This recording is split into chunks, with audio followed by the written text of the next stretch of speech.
This is not your first episode? We went down south. It was 1 year ago. Oh, you signed by you? No, that's the first episode we record, but that was the first episode. If you don't start taking this relationship seriously. Should all acquaintance be forgotten the days of old lang syne? Happy New Year! And good morning. What he said. Yes, we are here. We are back. I know you missed us. I know you missed us, but we always be back. We'll always be back. Yeah. I feel like a waste man father. I'll come back just now. Yeah. Hey, son. I always here for. I know always here for. Yeah, no, I was here for. I wasn't missing. I was here for like a 4 months. But I must come back. Don't worry yourself. Facts. Hey, Happy New Year. Happy New Year, Keevan. I haven't seen you in a while. Yeah. But Happy New Year to you, Kyle, and Happy New Year to our followers and our viewers. Man. I really appreciate your support throughout the past year. And this is actually our first year anniversary for Monday morning. 1 year ago. Yeah. We posted our first video. Correct. 725 views. Yeah. Significant 725. Those were the people that would have spread the message far and wide. 4 comments. Right? 725 and 4. You all are the people that made us come to this 1 year. And our last video, 50,000 views. Yeah. Look at that. Yep. You see? Consistency. Well, we weren't consistent. We haven't done it. Our last video was also 4 months ago. True. Very true. True. We have nothing planned. All we wanted to make sure was we were, in your car, on your way to work, in your ears, in front of your screen, Correct. the first Monday of 2025. And our commitment to you is to try to be here for more Mondays. I think that's important. I think we want to be part of your Monday routine. If it's 52 Mondays in a year, at least 40 of them should be. 40 of them should be you playing it over, even if you're not there. Correct. Right? You can play over our podcast, but you must get a little dose of Monday morning. Correct. It might be a new one. Correct. But you can play it over and say, I'm watch this one over. Correct. Now, Kyle, I want to ask you, seeing that, we're into the new year, what was 2024 for you? What was good, what was not so good? I can't believe I'm going to say this the first episode. I already made the note to talk about it sometime. I didn't think it was going to be so good. There was the time. Yeah, but starting hard. So I am talking to my wife the other day, right? And we, I guess, just talking, comparing those, talking about what working, what not working. And she tells me, you want what you don't build. And I was like, oh, Jesus Christ. Wow. Hey. Wow. Exactly. If you want to cup of tea. Yeah. And that's true. I think that kind of sums up 2024 for me. I know I kind of been a little harsh on myself and so on. A lot of amazing things happened to me, my company and so on. But everything that I don't have is as a result of me not working for it. And vice versa. Everything that I have is a result of me working for it. Yeah. And right now we're in a space of focusing on the failures. Not in a depressive way or anything like that. Even though I'm not gonna lie, we had real downs in growing the business, challenges in sustaining what we grew. And all I could think about is our failures. As I start to plan for 2025, and even in my personal life, to be honest, there are so many things I should have invested more in, and I haven't. So 2024 was ironically, probably on paper, the best year yet in terms of growth. Last year, this time I said I was leaving my job to do this, and now we have an organization. Right. Yeah. It's 10 people working in Creator. Amazing. And that comes with challenges, and I'm proud of that. But boy, so that's me here. 2024 was, I wouldn't even say a learning experience, because I ain't learned yet, but I'm still processing and picking apart the failures and why things happen the way it happened. Yeah. And I look forward to doing better and to building the things that I want.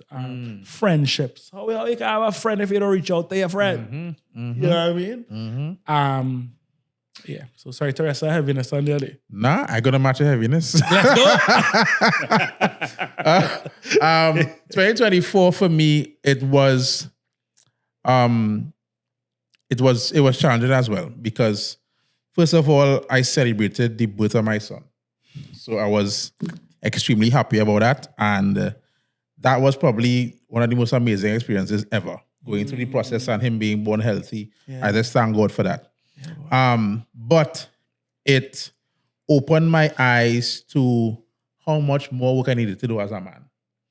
Because now you are in charge of being this young man's inner voice. Yeah. You're in charge of being this young man's example. So a lot of what you are not doing, as Kai would have said, what you're not doing is what he's not going to do. Yeah. All right? So for me, it made me delve deeper into fixing my childhood trauma and parenting myself and also parenting him correctly. Because they said a child's role is for you to parent the child at that age that you were. Right? Yep. That's the role of the child. Yeah. So it's to right somebody wrong, right? And obviously allow them to grow, Yeah. how they're supposed to be organically. But I had to delve into myself. I had to go into some deep therapy work to understand what my childhood traumas were and how to fix them and make sure that he doesn't experience that. So that had me in a bout of depression because I realized how heavy that responsibility was. I now have to be the upgrade to my father, right? My father was 1.0. I now have to be 2.0. So what I didn't learn from him, I have to learn. What I got from him, I have to pass on. So it would have diffused into my content. My content was not as popular and it wasn't as consistent because I just could not deal with all at the same time. I had to take time to, recalibrate how to balance being a father who is present and active and also taking care of my other child, which is Keevan TV. Yeah. So a lot was going on. So I was in a deep bout of depression and I came out of it thankfully, but it required me going deep. So all that wrapped into one, along with clients saying they want this by this time, events saying I need to be here, work saying that, real estate saying that, wife, all that, and providing for the household in one. So it was a lot. Yeah. But I hear. Okay. I feel like this should be a private text, but I'll just say it because content. I can't even watch it. Look. I watch fun. I feel like this is me telling you something, but also asking if you feel the same way, just in life. I feel like I owe you an apology for assuming you're good. Because like you saying all of that is like, wait, boy, I didn't even check in with Keevan, boy. Right. Like, I mean, I know we're not best friends. You've asked me constantly, and I said, no, dog, relax. But like that, it's like that. But hearing this is so sad, boy. I thought he was good. And I'm saying that because I know the exact thing we're talking about right now, people has experienced it too. Yeah. Because my brethren also told me this too. And I had to apologize for him for not letting him in. Right. You know what I mean? Yeah. Yeah, thoughts? Well, for me, the apology has to go both ways because you can't heal what you don't reveal. And it's important for you to be vulnerable. You just spoke to me earlier that acting is vulnerability. And in essence, me saying, hey, Kyle, I don't feel like I can do this. I'm not a good boy. I don't have a good time. It's not for Kyle to delve into it and see what's going on. It's for him to at least know, right? Because the information that you get from somebody is what you're going to make your assumption on, right? So it's for me to apologize to Kyle and not tell Kyle, hey, I was having a bad patch there and it wasn't, I just need to come out of it. Give me some time, So communication is key. And I learned that is my number one message throughout 2024. Right. I have to communicate to people and let them know if I'm good and if I'm not good. Yeah. Right? And don't just say, because I've learned to have that Atlas type mentality of, oh God, I can handle it by myself. Nah. At least let them know. So at least they can do is at least pray for your heart and your thoughts. Correct. You know? Correct. So the apology had to go both ways. I don't think it should go both ways because you don't necessarily need to apologize to me. I have to let you know that I wasn't good.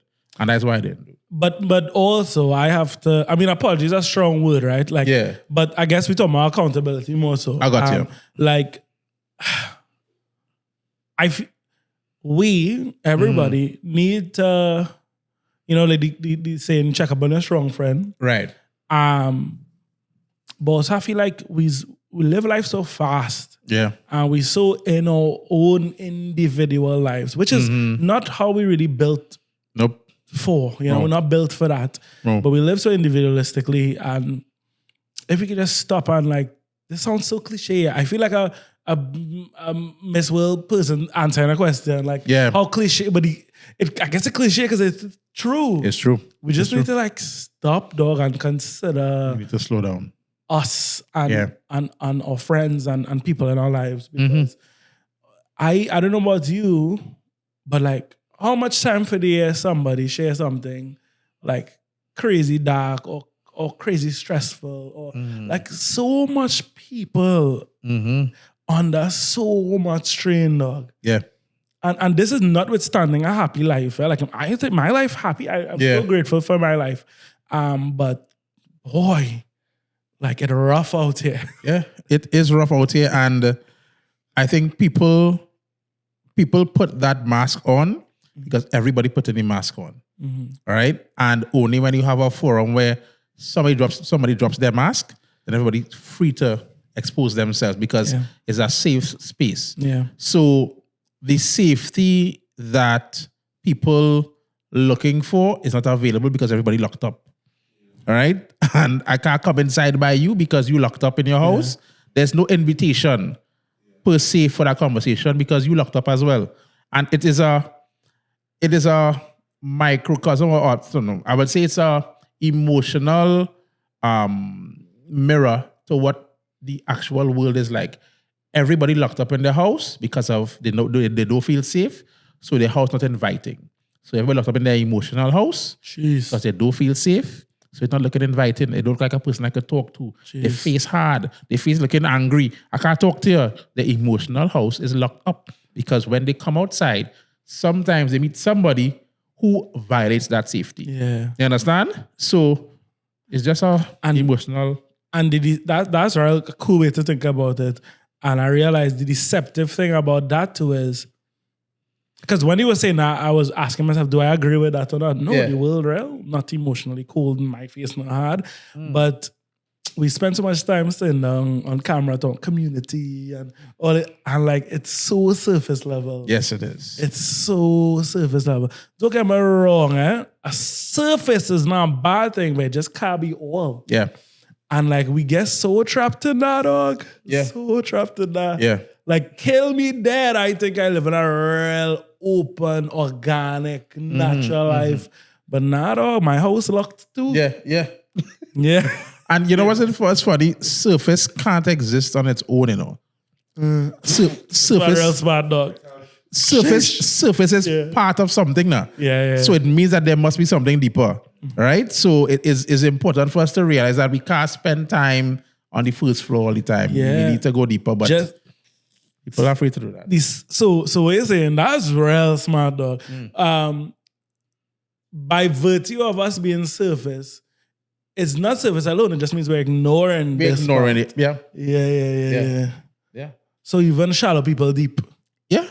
Okay, but Correct. Michael, you was I wanted to come on camera because you was like real nodding and shaking your head or whatever. All right, I'm monitor the audio same way.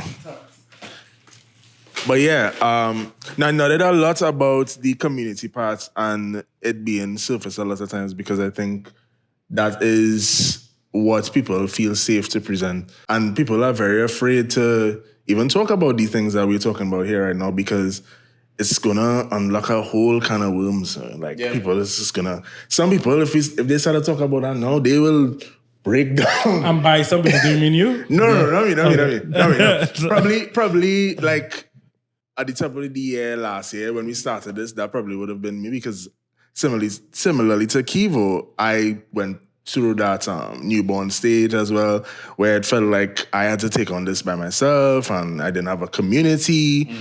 But, just living life and being around people like Keevo who is going through that as well. And I felt like, okay, I'm no longer alone. I'm not the only one going through this. And I will get through because other people have gotten through it. I just have to continue looking for that community. I have to unlock my house, not be too surface, I remember when we first started, even when I was like first letting you around clients or doing things by yourself and stuff, like I used to be nervous about, like when let me say as a therapist you're working with or whatever, if you would get caught in the sauce and need therapy on the spot. You know what I mean? That happened. Though. Yeah. What you say? No, just to give you some feedback, like I see you, I notice you, you are, I don't want to say stronger, but more resilient. And that resilience doesn't come from like a toughness, it actually comes from the opposite. All right, cool. That's it. Yeah. All right, All right, thank take you care. so much, guys. So I have a game. Okay, nice. Right. It's from a company called The Skin Deep. You know it? Yeah, I have it too. Oh, you have it home? Yes, you do it with your wife? Yeah. Hey, me too. That's a wedding gift. Okay, just for some context, this is like a game designed for intimacy and relationships. So I figured like we have to work on intimacy outside of romantic relationships. Yeah. What do you think I want from life?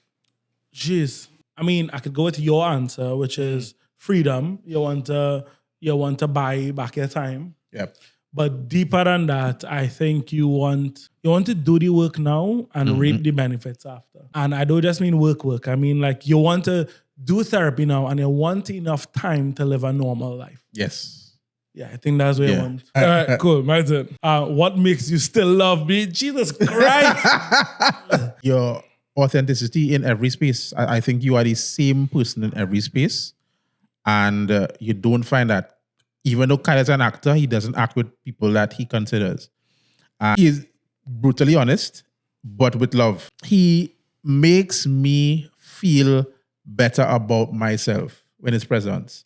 So that's why I think being around Kyle is important. Because you want to be around people who make you feel better about yourself. You sure? Love is what they say is friendship on fire. So because when we connect, I feel better about myself because I know we could relate. He could give me criticism that is constructive. He could big up things that I do. I know he will make me better, whether it be to improve or just to applaud. So I feel better about myself around time. Wait. So that is a goal of mine. Like I always say this. I'm jealous of people with light. You know what I mean? Like right. just come in and I don't find I have that. So this is a real strange here. Nah, Kyle, you are the light boy. Yeah, the man are the light. Because I remember, I will say this now. I remember saying the first time he said Michael come, and I didn't know who Michael was at the point in time. I said, no, I want you. It's kind of like this relationship. Like I didn't ask for another woman. Nah, it's you I want, girl. It's that kind of relationship that I had. You know, so because of that, I think definitely you have the light. For sure. I appreciate that. By the way, people has asked for Michael, not me, though. So great. So, yeah. What was your greatest fear of getting married? Should I answer that? We not married. Do you all want a significant other episode, by the way? Yeah. Okay. Tell them. Let me peer pressure them. Because neither of our wives want to come on camera. Would you go to it again? What was your greatest fear of getting? Not being able to provide. Like, when I get married, I can afford a honeymoon. I can even afford the wedding. My wife and her family like handled 90% of it. Right. Okay, well, you're gonna be responsible for a woman and you can't even provide. You don't have nothing in your bank account. You don't have no assets, no house, no car, nothing. Like, that was my biggest fear actually. Like I literally had to say, you know what? Because if I didn't do it, I wouldn't get married. So I was like, I have to set that aside, which actually is not necessarily advice I'd give somebody else, to be honest. Yeah. Thankfully, God has been good. And I remember my wife, we were planning the honeymoon, and I was like, "What are you talking about? We can't go anywhere. Like, what do you mean a honeymoon? We can't, And she was like, we was driving, and she was like, out of frustration, she was like, "Kyle, you just shut down everything. You don't like believe in anything. Like yeah." And I was like, "Wait, that's so." She was like, basically, she was saying, like, don't shut it down before you try hard. Yeah. And I had to tell her, like, honestly, that's come from a place of managing my disappointment. I don't want to dream too big because what if, So that is literally something I had to really try. I remember that day, and, women are so awesome at this. Like, that was a catapult for me having what I have now. Right? She would not want me to say any of this. That's probably not making the edit, to be honest. It's better make it. What do you think is missing from our relationship? Oh, that's what we're missing. You know what's missing from our relationship? Sponsors. Yeah. This episode is sponsored by no one. If you want to be a sponsor, please reach out to us on our socials and we will make it happen. Back to Kyle and Keevan. What do you think is holding me back from success? Success? Yeah. I would agree with what your wife said in terms of shutting things down and believing how big your dreams can be and how possible it is. You are doing and seeing the result of your doing, but you still can't believe that you actually are here. And when you keep doing, more will come, and then they're saying, there's not enough. Let me keep going again. So I feel as though like you don't want to celebrate your success because you know probably it could be taken away or something like that. But I feel like if you remove that belief that something is coming, something is going to come, yeah, and remove everything, you will now propel into that big risk taker, more propulsion, because you have a blueprint that shows everything that you have right now was not here. Yeah. And it's here now. So a lot more can happen, but it can only happen if you remove that belief. Okay. Yeah. Well, what do you think is holding you back from success? I would say discipline. Says one of the most disciplined people I know. Yeah. But yeah. I would definitely say discipline with respect to the smaller things. You could build a very large building, but if you don't have the right screws, that building will look good, but if one person come and touch it, it could break down. How do you describe me to others? Great question. Bold. No. In school, you have a group project. You're working on a project by yourself most of the times. You are not that. You work on a project with me. Okay. Like, even if you paid me to work on the project, you work on the project. Yeah. And well, because work means a lot to me, that means a lot to me. Okay. Because it sends a signal that I know, okay, no, this is outside of work too. Like, I could actually count on him. Yeah. Like, I think you are a man of integrity and a generous person, and somebody with the talent to humility ratio is extremely, you are so humble and nothing like a fake way, so grounded. And so that's how I would describe you. You're a man of integrity, and you're a hard worker and a good partner. Yeah. Appreciate that, man. Yeah. What do you think I'm learning from you? This is tricky because I really don't think this is me like being hard on myself or modest or anything, but I don't agree with the things you say about me and the things you learn. Like, you'd be like, oh, it's such a good husband. I'm like, you crazy or something. Yeah. Are you crazy? So honestly, I don't know. If I had to give like a superficial answer, I guess it might just be how to be like a better artist. Yeah. That's really it, because I like teaching stuff like that. And but honestly, nothing. I find like I learn everything from you. Okay. Yeah. Okay. That's very true. Yeah. But just a point of what you said there, right? Yeah.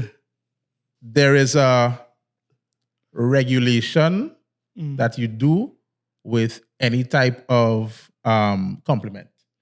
You regulate it down to, nah, not really. I don't agree. It's hard for you to take it in because there's a Kyle some years ago that couldn't take it in. And there's still that Kyle with compliments. There's a Kyle that has improved professionally and done all these good things. But there's a Kyle that can't take compliments. Yeah, I realize I real. Why if I just kind of compliment himself all the time? Yeah. Yeah, and Yeah. and that is what he had to do Yep. to be able to propel forward. Yeah. But when somebody says it, he does not believe it because maybe somebody told him that and they lied or they didn't. They never told him that. So anybody telling him that now, My friends, that's called insecurity. And what I mean by that, right? Insecurity is the opposite of security. That's it. So the secureness is the stableness, is the no matter whatness. Yeah. I don't have that. I have built the tall building, but the screws are loose. Yeah, I think everybody has their insecurity box. And I guess. Why the hell we play this game? Yeah. Well, boy, what an annoyingly depressive episode. Happy New Year. Yeah, to you. 2025.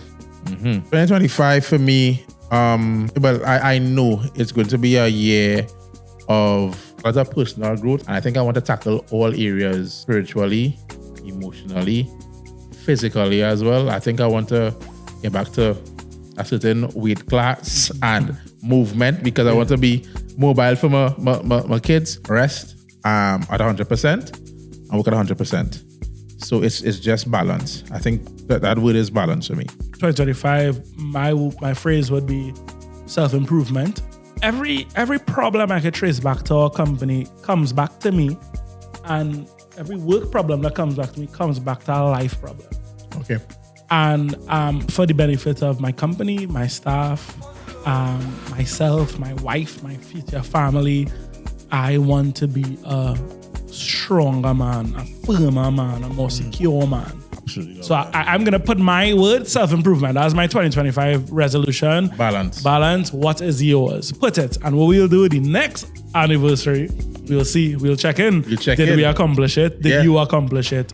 I have so much faith and optimism and hope for you in 2025 for us all. And I just want to wish you and your family, whatever you're going through right now, whatever big plans are in your brain, just get it. Go through it. You will be kept back by anything that you don't unearth.